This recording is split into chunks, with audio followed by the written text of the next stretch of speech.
Ini termasuk meeting yang tidak biasa karena tidak hanya teman-teman LSI yang hadir, saya minta juga hadir teman-teman dari usaha lain.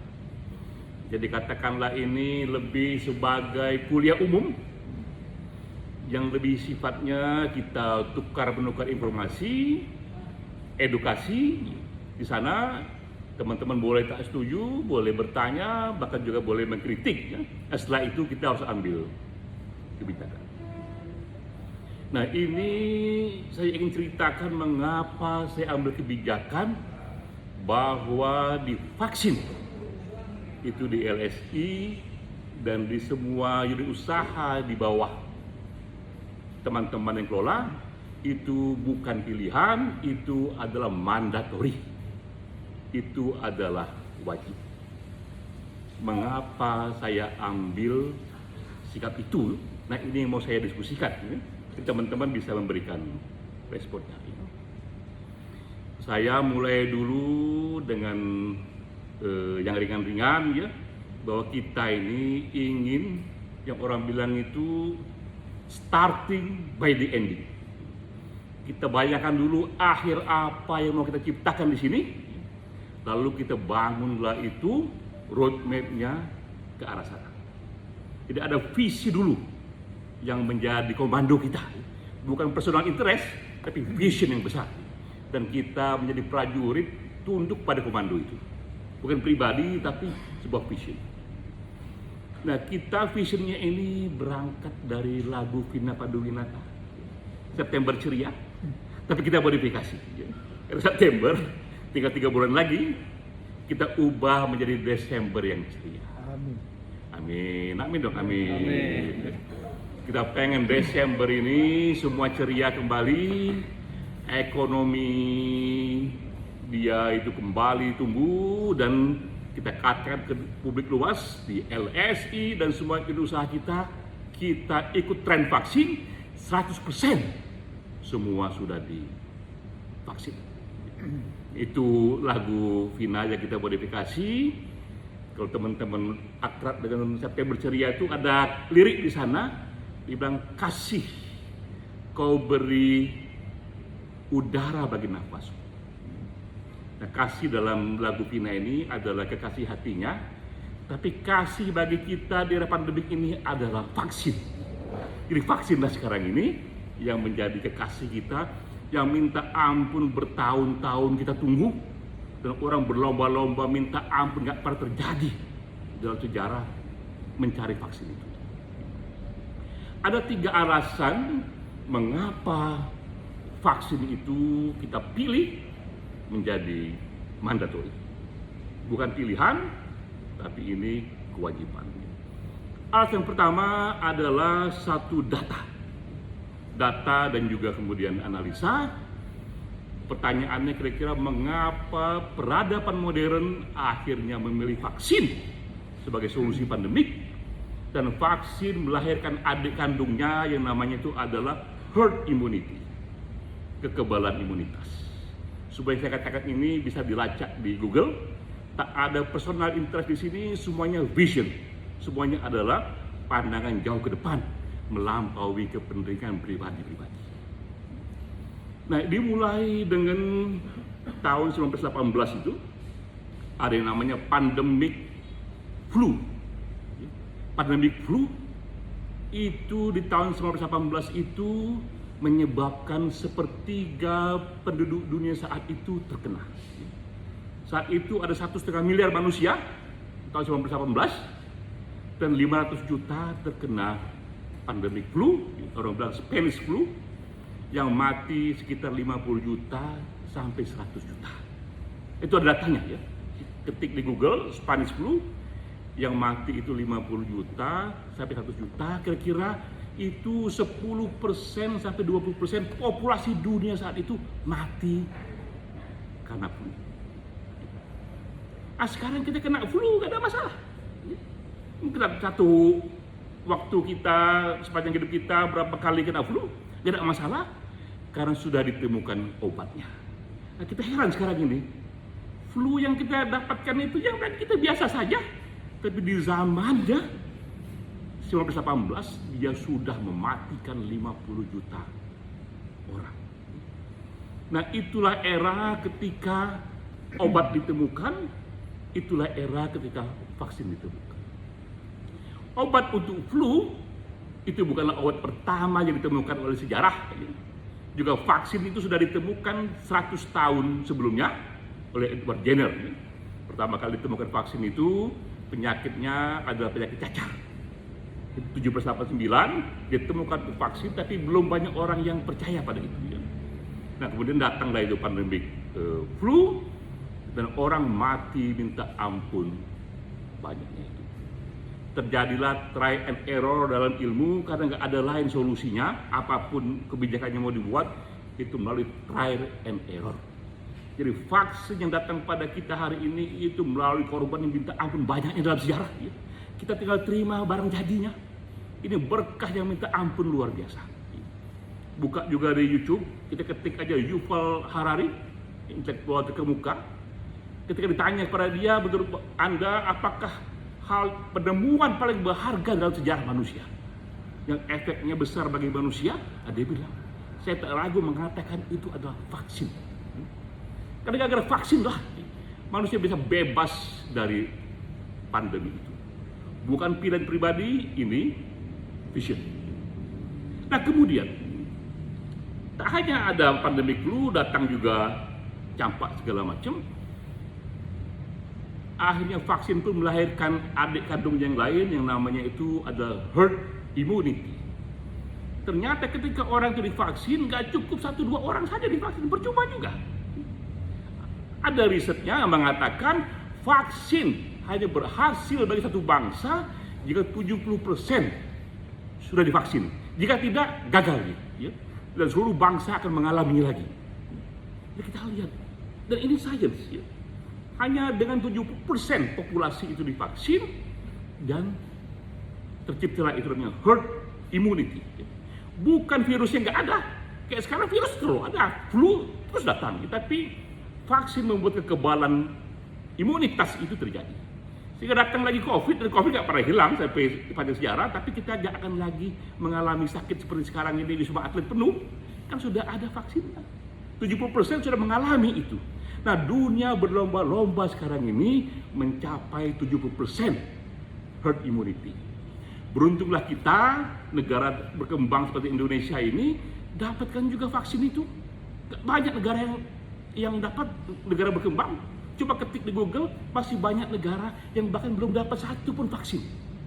Kita bersyukur datang berkah ini di hadapan kita ini. Jadi pertama kita lihat peradaban modern memilih vaksin dan herd immunity untuk kasus pandemik. Bukan pribadi yang milih, peradaban modern. Dan semua orang pintar itu ada di sana. Kritik dan non kritik ada di sana. No personal interest di sini, itu vision. Nah, itu pertama ya. Alasan kedua adalah aturan hukum. Kita mencoba memahami mengapa keluar peraturan presiden tahun 2001 soal vaksin yang didukung oleh undang-undang soal wabah penyakit tahun 84. Cek juga di Google ya. Dikatakan di sana bahwa mereka yang menolak vaksin dan sudah ditargetkan dikenakan sanksi administratif, bahkan sanksi pidana. Itu ada di Google. Kenapa pemerintah sekeras itu? Mengapa tiba-tiba urusan vaksin ada pidana, di mana personal choice di era ini? Apakah ini bagian dari hak asasi atau bagian dari demokrasi yang akan ditindas? Nah, kita tahu reason. Tadi sudah dikatakan bahwa semua vaksin dibeli minta ampun mahal-mahalnya itu, kalau kita lihat di Google, pemerintah sudah habis 677 triliun rupiah hanya untuk beli vaksin dan mengurus COVID ini. Sudah habis segitu banyak. Dan itu dia ambil uang dengan utang segala macam, utang harus dibayar. Sehingga kita ketik di Google juga, Sri Mulyani mengatakan kita ini mengalami defisit anggaran yang parah sekali. Agar tidak terlalu parah, akhirnya itu pasal pajak dikenakan bagi sembako segala macam, kena juga akhirnya bagi sebagian sembako itu efek kepada rakyat banyak. Begitu kuatnya pemerintah mengupayakan supaya vaksin ada di sini dan supaya terbentuk 70% herd immunity. Dan kita lihat juga ekonomi porak-poranda juga ada datanya. Tingkat pengangguran paling besar dalam sejarah terjadi. Sejak tahun 30, inilah tingkat pengangguran terbesar dalam sejarah manusia. Inilah ekonomi decline terbesar dalam sejarah manusia. Dan semua tahu, mustahil ekonomi ini bangkit kalau publik belum divaksin 70%. Itu sudah menjadi klausula akademiknya. Kita tidak ahli di sini, tapi kita tahu ada yang ahli dan kita dengar dari sana. Jadi semua solusi terhadap pandemi sia-sia sebelum terbentuknya satu herd immunity yang jumlahnya 70%. Tapi kita tahu banyak yang ragu-ragu pada vaksin. Jangan pada vaksin, pada apapun orang ragu-ragu. Dulu ketika Bung Karno ngajak orang merdeka, orang ragu-ragu kita merdeka bisa nggak? Tapi selalu ada yang namanya leadership. Selalu ada namanya pelopor, orang-orang yang mengambil bagian dari sejarah. Dia ambil semua risikonya. Dia tahu ini vision. Semua kepentingan pribadi mesti dikalahkan. Apapun risikonya, dia kerjakan itu. Karena dia tahu, kalau 70% nggak terbentuk, Indonesia akan kacau lagi. Apalagi kita tahu nih AstraZeneca segala macam itu ada expired ya. Kalau orang menolak, di expired hilang lagi itu, ya, dan dipakai lagi. Harus beli lagi, ngutang lagi, hancur ekonomi kita itu. Nah, kita masih untung di sini, kita nggak ada PHK satupun ya di LSI. Nggak ada 70 honor yang dipotong, gaji dipotong. Tapi berapa lama kita bisa bertahan jika ekonomi porak-poranda? Jadi kita lihat ada kepentingan yang lebih besar dari sekedar pilihan pribadi.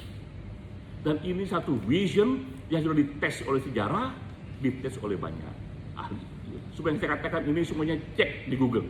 Karena itu saya percaya, saya berani direkam di sini untuk pertanggungjawaban publik tentang apa yang saya pilih. Itu data kedua, ya. Mengapa pemerintah mewajibkan vaksin dan dikasih itu hukum pidana?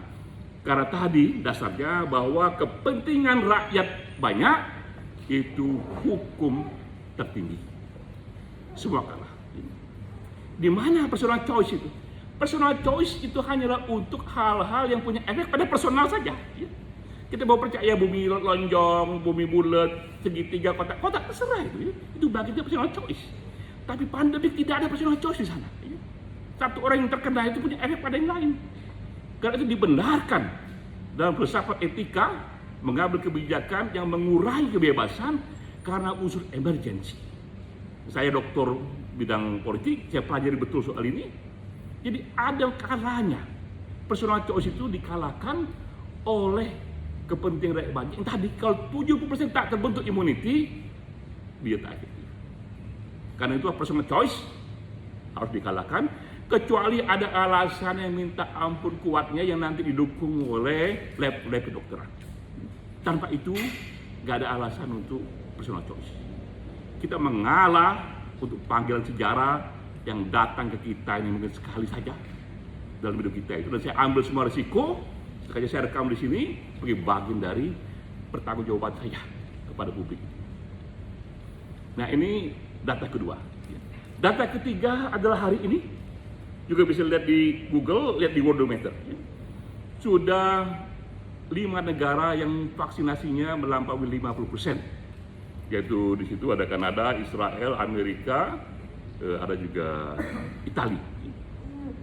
Itu mereka sudah 50% populasi divaksin. Nah, apa akibatnya? Kita lihat, Amerika itu pernah mengalami negara yang minta ampun paling parah. Inggris juga begitu. Tapi sekarang ini setelah 50% itu divaksin, semua datanya menurun drastis sekali. Data yang terkena COVID menurun, data yang COVID aktif menurun, apalagi data yang terkena kematian. Jadi orang masih bisa kena COVID, tapi kalau divaksin dia daya tahan badannya lebih kuat. Bukan kita katakan orang yang divaksin itu nggak akan kena COVID, ya mustahil juga. Sama seperti orang minum obat flu, akan terkena flu lagi di masa depan, tapi daya tahan badannya sudah berkurang. Nah, kita lihat data di Amerika yang minta ampun paling parah sekarang sudah kampanye tak perlu lagi pakai masker. Sudah seberani itu mereka. Itu pro dan kontra terjadi banyak hal, tapi untuk vaksin, majority di sana orang sepakat. Bagaimana Indonesia? Data juga menunjukkan Indonesia baru 10% orang divaksin itu. 10% itu angka yang masih kurang. Karena untuk dia jadi herd immunity, dia perlu 70%. Nah sekarang datanglah pilihan itu, pertanyaan itu kepada kita. Di mana kita mengambil sikap? Ketika ekonomi porak-poranda, Wisma Atlet sekarang ini, terakhir saya kontak di sana, ada staf dari tempat lain yang mau masuk, itu bergelimpangan itu orang-orang di sana, ya. Dan mereka katakan 2 bulan lagi kalau kecepatan seperti ini terjadi, kolaps di Jakarta itu. Nah sekarang di mana sikap kita menghadapi ini yang namanya pandemik global yang datang pada kita hanya sekali saja seumur hidup itu. Kita dapat kuncinya dalam sejarah bahwa kuncinya adalah vaksin dan herd immunity. Kuncinya adalah kita bersedia untuk divaksin. Bahkan teman-teman juga lihat, kita bahkan mau membayarnya. Kita udah daftar itu ya. Membayar pun kita mau, apalagi tidak membayar. Dan pemerintah harus susah mendatangkan juga kita di negara Afrika belum banyak yang punya itu. Nah, di mana sikap kita selaku kaum terpelajar? Kita mementing-mentingkan aneka personal choice kita, ataukah kita tahu bahwa hukum 70% ini harus berlaku? Apakah kita ikut tren yang ikut dalam vaksinasi, ataukah ikut tren yang menghindari vaksinasi? Itu pilihan hidup kita. Tanggung jawab kita. Saya sangat jarang sekali menjadi tidak toleran. Sangat jarang sekali, teman-teman juga tahu, mengatakan saya ini sangat menerima keberagaman. Tapi soal vaksin secara sengaja saya memilih sikap yang tegas dan keras. Karena jika tidak, tak hanya LSI yang hancur, tapi juga Indonesia, jika semua orang seperti DLSI ini misalnya ragu-ragu, juga akan hancur. Seberapa kuat lagi orang bertahan dengan tabungannya? Ekonomi harus bergolak, ekonomi harus kembali bangkit. Itu udah kunci. Mungkin 2-3 bulan lagi tabungan udah habis itu. Nggak ada cara supaya ekonomi bergolak itu kecuali vaksin mencapai 70% dari populasi. Nah itulah 3 alasan mengapa kita ikut peradaban modern.